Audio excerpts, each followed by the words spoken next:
Mr. Speaker. He's hiding. We know he's in the House of... We know that he's in Ottawa today. We know that he's in the... I think we're so close to the line there that we're actually stepping over it. So if the Where's Waldo? And if you ask where Waldo is, you have officially crossed over the line. Mark Carney's another no-show after only spending 12 days in 8 months in the House of Commons because he got straight up humiliated yesterday and he didn't want to get humiliated 2 days in a row. And you're not going to believe Liberal supporters are actually justifying that Mark Carney was not in the House of Commons answering questions because he's way too busy making trillion-dollar deals across the planet with every single country. They can't be for real. But yeah, they are for real. In today's report, Mark Carney was humiliated again in the House of Commons, but this time he wasn't there to defend himself. Instead, he held a press conference after the House of Commons, and you are not going to believe what he said in this press conference. I have lots of fireworks for you today. Let's get into this report.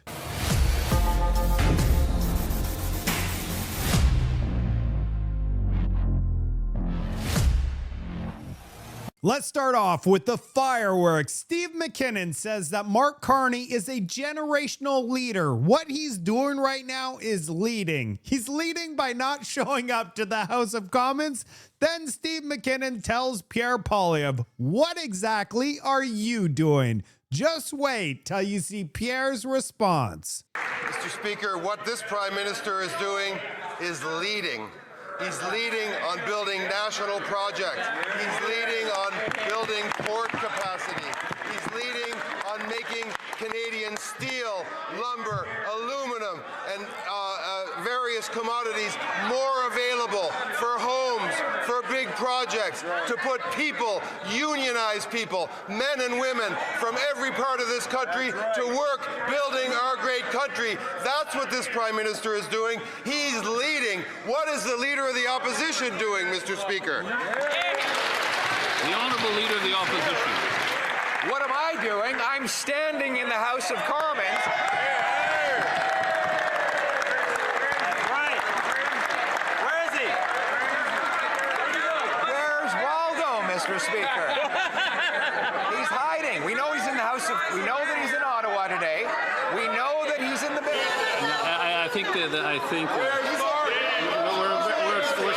We're so close to the line there that we're actually stepping over it. So if the Honourable Opposition Leader would continue, but maybe in a different vein.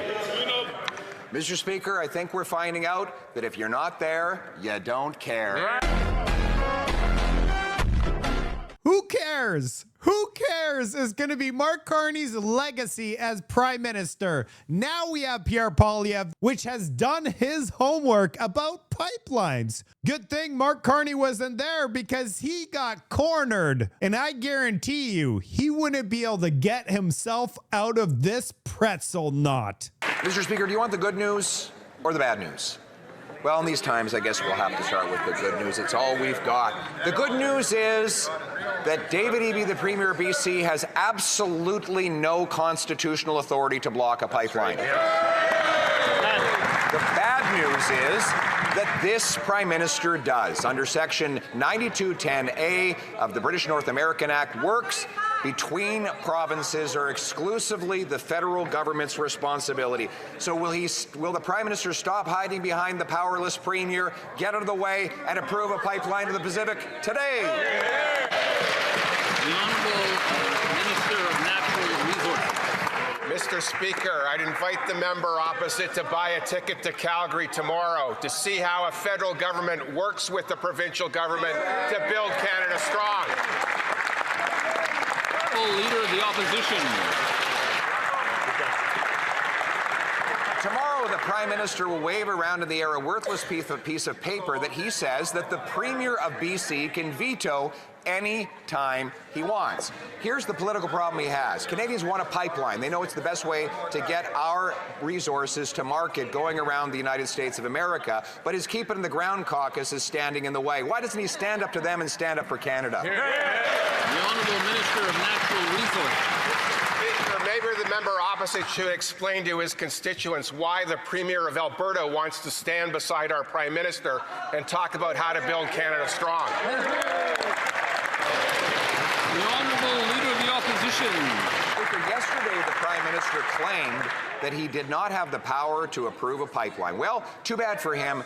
The Constitution is public. 9210A says that it is exclusively a federal responsibility.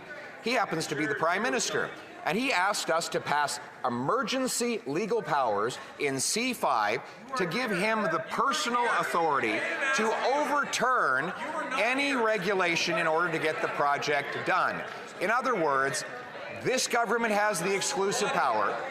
He has the exclusive legal authority. Will he match that authority with responsibility and approve a pipeline to the Pacific today?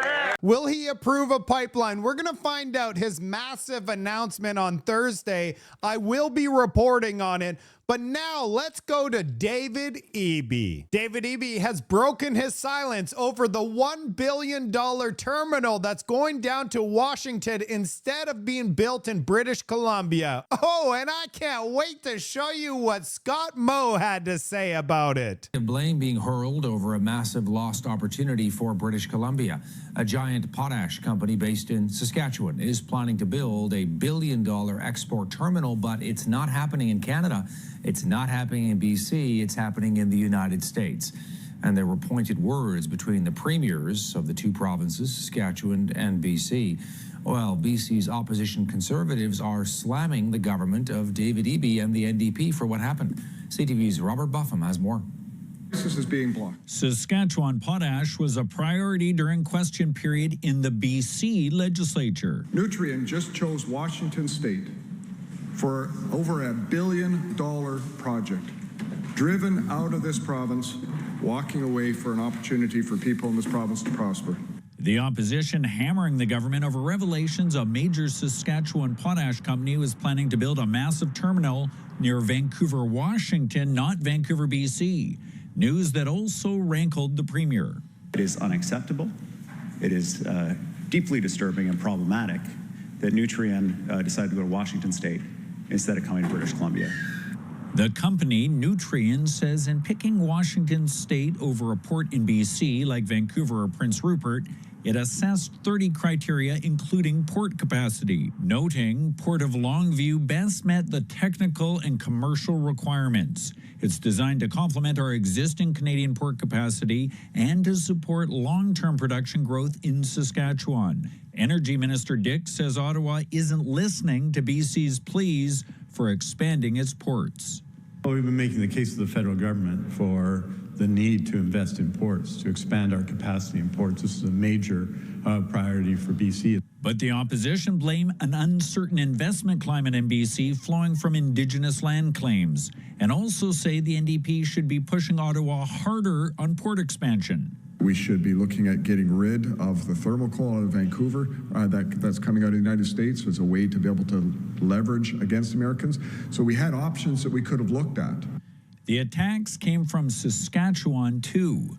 Its premier blaming the decision for Nutrien to go south on Premier Eby's opposition to Alberta's proposed pipeline to the coast. And we see an ND Premier stand up, Mr. Speaker. That Premier says, we don't want oil in this port, Mr. Speaker, because you can't get a boat into it. And then that same NDP policymaking Premier, Mr. Speaker, questions why another industry isn't making that very investment in our nation. A final decision on where Nutrien will build its next terminal is coming in 2027.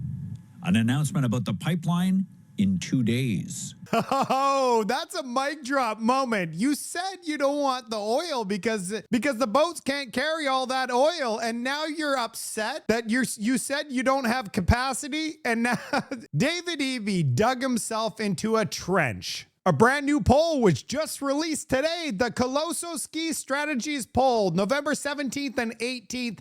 It is official. The Conservatives and the Liberals are officially tied in this poll. I can't wait for them to come out with a Nanos poll next week that will show the Liberals are ahead by a mile to balance things out. You know how they work. But I'm already seeing a bunch of Liberals' heads explode on the internet with this brand new poll. The poll was modeled out, and if an election were held today, it would be 169 seats for the Conservatives, one away from a majority. Here's the thing. This poll does not have what happened just a couple days ago when Mark Carney said, who cares?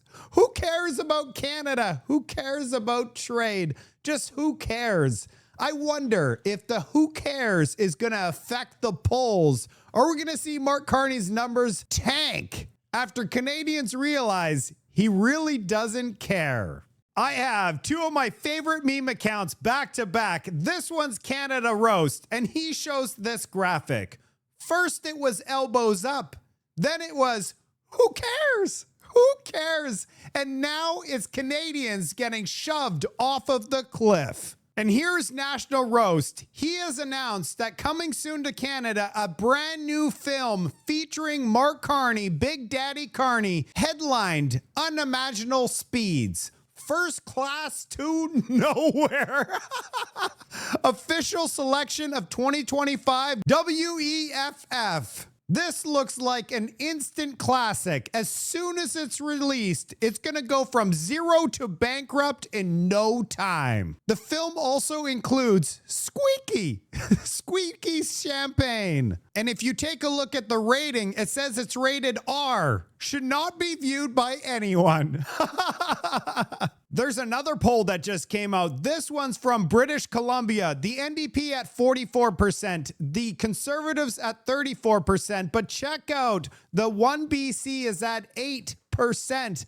But get this, they were at 0% just a month ago, so they're up 800%. They're going to actually be on the map by Christmas time. Everybody's going to go, how did 1BC actually turn into a rival? And I'll tell you right now how they're becoming a rival. With things like this, no foreign flags, Canada first. It's nice that we can actually put Canada first for a change. Who cares statement will forever define Mark Carney's time in Canada. Here's a meme. Canadians aren't happy with the cost of living. Your thoughts, dear master? Who cares? Who cares about Canadians? So let's go to our dear master leader. After skipping out on the House of Commons, he was available for some questions from the press. Let's see what he says. You've said that you want to get the best deal for Canada and that you're not rushing to any sort of deal. Do you get the sense that other countries regret the deals that they've made with President Trump? Oh, it's a question for them. Look, I think this is what I'll say about other countries. Every country wants to do a deal with Canada. Or if they have a relationship with Canada, they want to deepen that relationship with Canada. And this is a real opportunity for us. Of course, we want to further improve the existing trading relationship with the United States. We stand ready to re-engage when they are. But at the same time, we're going to do a few other things. Do you believe Mark Carney? Every single country around the world is calling Mark Carney off the hook. His phone is ringing so much that he has no time for the House of Commons because he's signing trillion-dollar deals nonstop. I can't wait until we get that Christmas present of $10 trillion worth of deals, but it's not going to include any oil. We just found out today that Vancouver's fireworks festival canceled indefinitely. After 33 years of lighting up the sky, we're no longer going to have fireworks in the Lower Mainland. But Ottawa's able to spend $800+ million for security for pride parades, DEI events, and gender programs, but not one single dime for an event that unifies everyone, every walk of life, from children to seniors years. They don't want us to be unified. The money goes towards pride. Fireworks in one of Canada's major cities that brings in tourism from around the world is officially gone. But don't worry, Canada. Greening our rice, gender-just low-carbon rice value chains in Vietnam for $8.2 million, and it goes all the way to 2029. They're going to get their gender rice. Our fireworks, however, oh, those things will no longer go boom. Check out David Eby's brand new promotional video saying, come and buy real estate, and we're making things so affordable in the province of British Columbia. But the one thing he forgets to mention is if you purchase a property in BC, you don't own it. It could easily just get stripped away from you, so your $1 million plus property does not belong to you, but you still have to pay those property taxes. You just won't own anything. Hey everybody, David Eby here. I hear it all the time from people around affordability and the cost of living. The cost of housing is a huge deal for British Columbians. And the hard news is that housing is still super expensive. The good news is that we're finally turning the corner on home prices in British Columbia. If you rent, yeah. We're turning the corner because every property in the province is going to zero. We're leading the country in rents coming down. They're down 10% over the last couple of years, and they're going down further. If you're looking to buy, home prices are coming down too, whether you're talking about condos or detached homes. You're going to buy the falling sword. Don't get cut now. So just as we're starting to show progress on reducing the cost of housing for people, can you imagine that now is the moment that the BC Conservatives are saying we need to reverse the measures that have caused this to happen? We have the BC speculation and vacancy tax. The only way you pay this tax is if you own a vacant home in an area where housing is in demand and you refuse to rent it out. David Eby is forgetting, even if we remove this vacancy tax or do anything, it doesn't matter when your property value is $0. It's the only way you pay this tax. And yet the BC Conservatives want to remove it. I want you to hear the quote from the leader.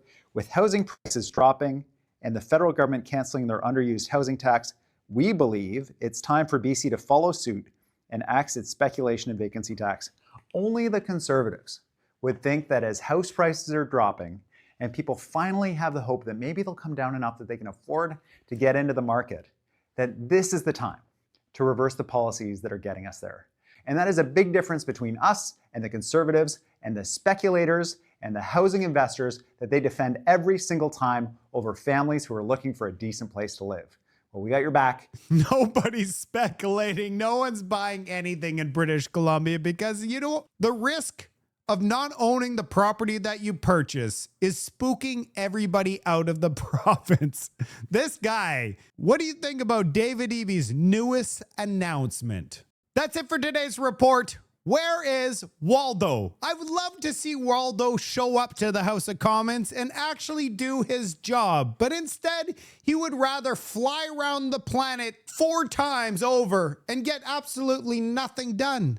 And then he says now that his phone is ringing off the hook with every single country on this planet begging Mark Carney for deals. And we are about to see trillions upon trillions worth of investments like we've never seen in our lifetime.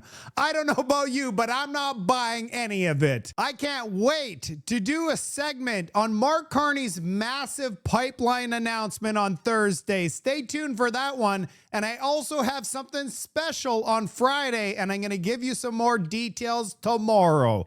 I'll see you on the next report.